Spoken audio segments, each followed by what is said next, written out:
Hey, what's going on, everybody? This is Alex, the Comic Corner. Thank you so much for clicking play on this video. I've got kind of a small haul, but I think it's a mighty haul. I'm really excited about it. I hope you guys are ready. Here we go.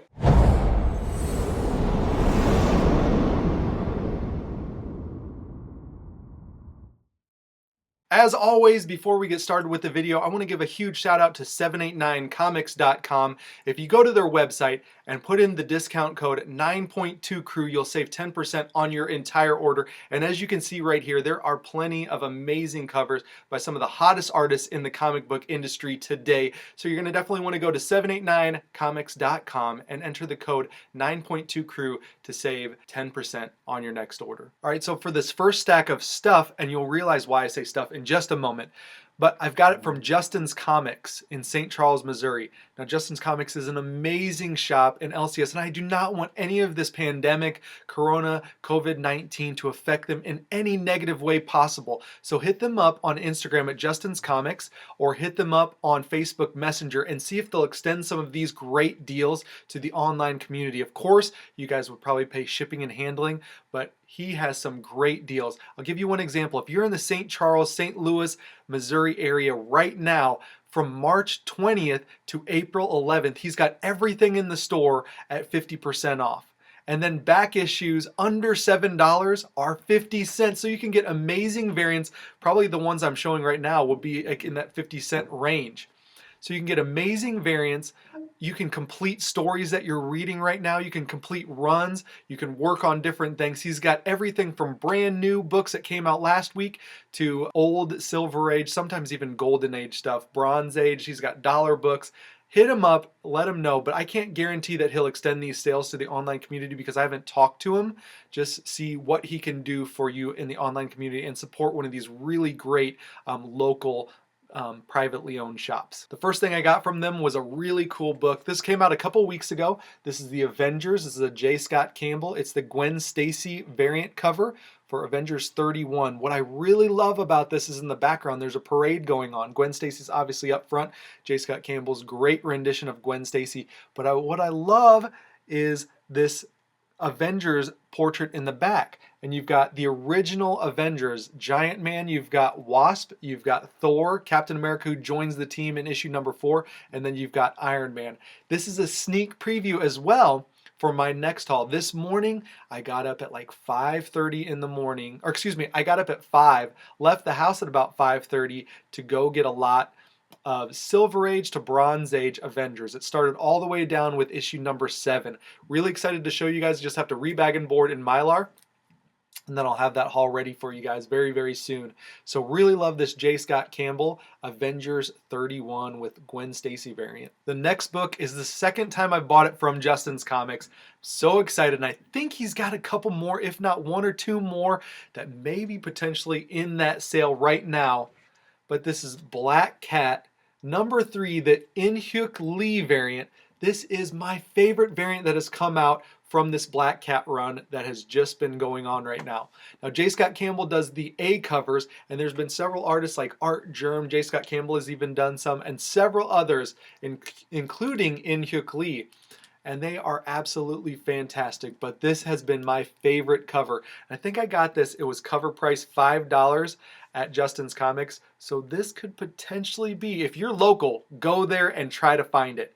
This could potentially be a $5 variant. And also, if you contact Justin or if you go there in person, definitely let him know that Alex the Comic Corner sent you. He's a big supporter of this channel, and I definitely want to show my support for him as well by sending as many people to him as I can, especially during this time. And why I said stuff is because of these next 3 items. I was able to pick up 3 of the Toy Biz line from 1990 of DC Superheroes. So the first one, these were all at Justin's Comics. I went and swooped in and grabbed every single one that was in there, I think, unless there was a double of one of these and I didn't pick it up. DC Comics Superheroes. Now I've got a bunch on my wall in there, and I've got them all hung up, and I've also got DC Superpowers. Before I hang those up, I'm waiting to get those clamshell protectors, but they seem always out of stock. So this is DC Superheroes from Toy Biz, and this is the Flash, and this one was $25 at 50% off because I got it on one of his 50% off days. I love this. I've never actually owned this figure before. It's a crazy looking figure, but I love the card. This is Lex Luthor. So I'm happy to have the 1990s Lex Luthor from Toy Biz. Actually, this one's from '89. This one, and I'll show the card backs too. Sorry about the other one. This one was $12, so I got this for $6. And here is the card back on this.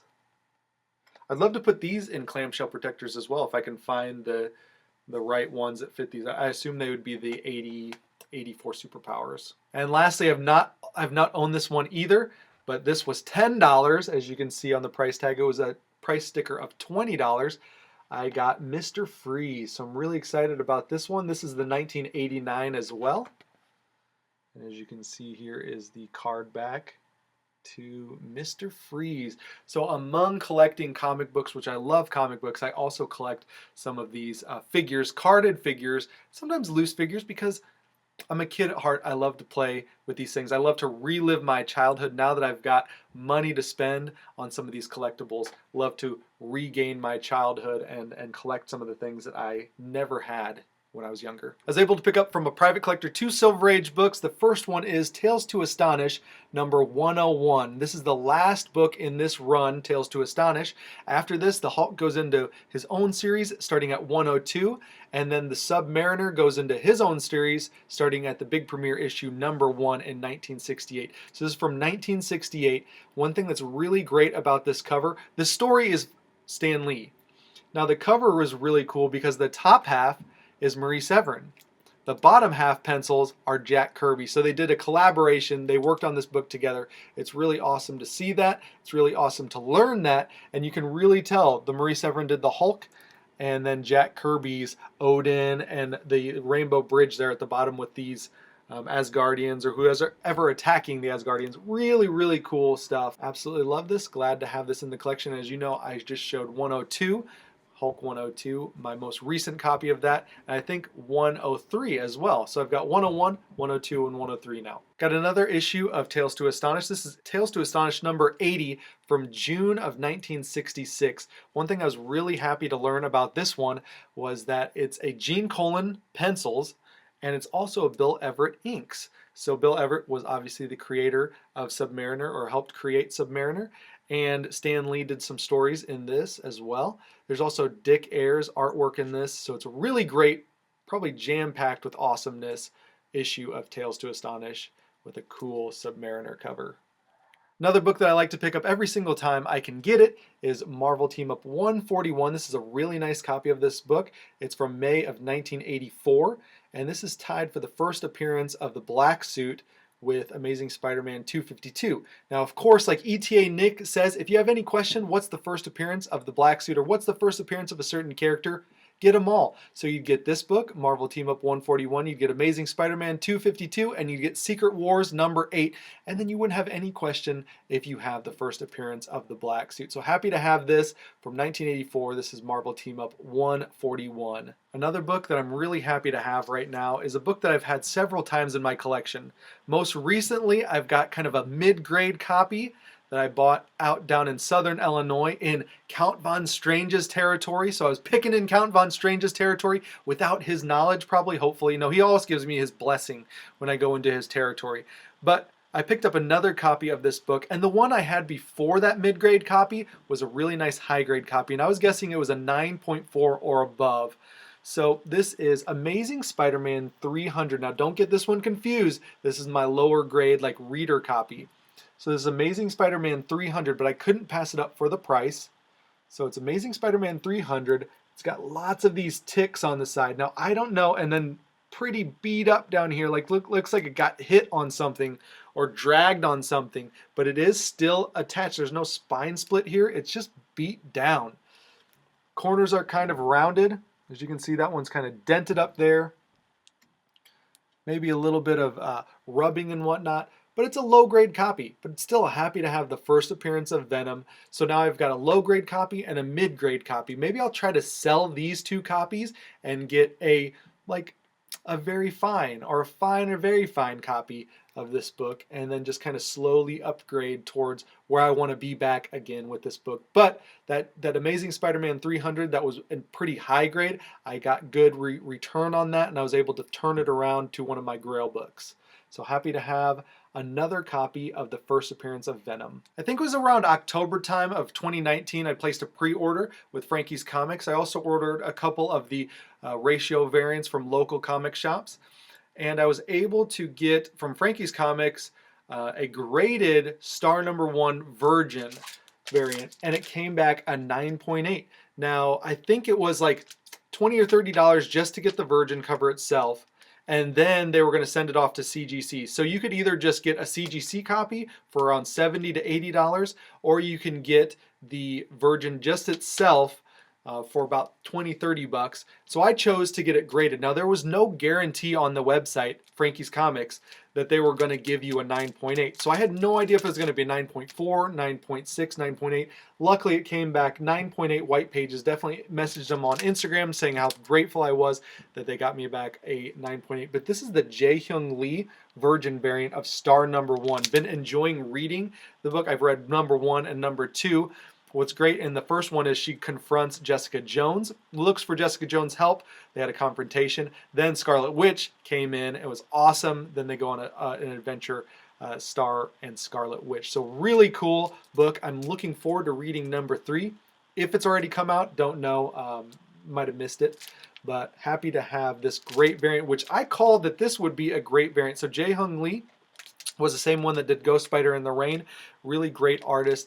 I like this one as well. I've got 2 copies of the 1 in 100 variant, so I'm kind of all in on this book, but it hasn't really produced tons of hype or anything like that on the eBay or aftermarket. It's just staying kind of where it's been, and that's fine with me. I love the artwork. I think it's great. It looks like one of the actresses, like in Kimmy Schmidt. I can't remember that blonde actress's name. Maybe she was also on 30 Rock. I can't remember. But doesn't that look like that actress? If you know who I'm talking about, maybe comment down below what that actress's name. But that is like Jae-Hyung Lee took a picture of that lady's face and drew it on Star's body. So anyways, we'll see. Comment down below who that actress is, but I think this is fantastic. And the last book, of course, you guys know I'm really kind of cannonballing into the golden age of comics and really trying to pick up as much golden age and really just immerse myself in as much knowledge of the golden age as possible, kind of surrounding myself with golden age folks, trying to sneak into conversations with golden age collectors, especially on Instagram, having a lot of great conversations, seeing a lot of great stuff, and learning a lot about the golden age. Now, I picked up this book for a specific reason. I was down in All American Comics or Moe's Comics or Moe's Collectibles down in St. Louis, Missouri. And he was showing me some of the stuff that he recently got in. And I recognized this as kind of a significant book.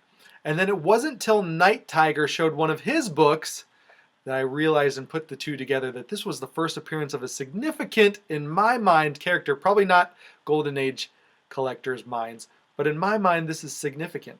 Now, I'll tell you why.